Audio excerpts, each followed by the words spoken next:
Is inclusion the same thing, or does inclusion have a different definition than diversity?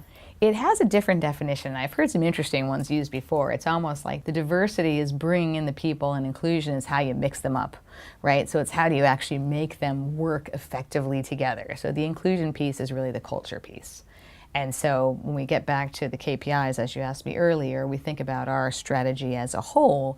Some of it's designed to bring in that diversity, and some of it's designed to build out that culture that allows it to happen. So there is a difference. And I find in my experience in this role that it ebbs and flows. Like any other culture change initiative, minimum 3 to 5 years, minimum. But during that process, there's got to be some sort of like constant rechecking of where the priority sits. At some point you might say, hey, we're doing really well at attracting women to our organization. Shoot, we're losing a lot of them. Okay, so let's focus more on the inclusion part of it. So it's a constant kind of rebalancing, if you will.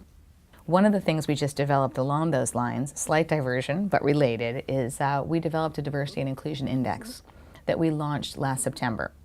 And what we did is we took what we do as an organization, which is data, and we have a database where we track environmental, social, and governance issues on 5,500 companies around the globe.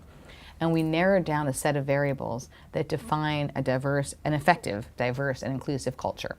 And so based on those variables and an algorithm around that, we've now been able to identify the top companies across the globe, across all these industries.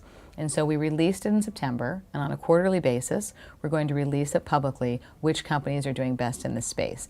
And I tell you that because there's a direct correlation through that index to the investor community. Investors are making decisions now. In fact, we've worked with a couple of investors to design it based on how well companies are doing around diversity and inclusion, because they know that by having more diverse leadership at the top, you're going to have a better impact on the bottom line.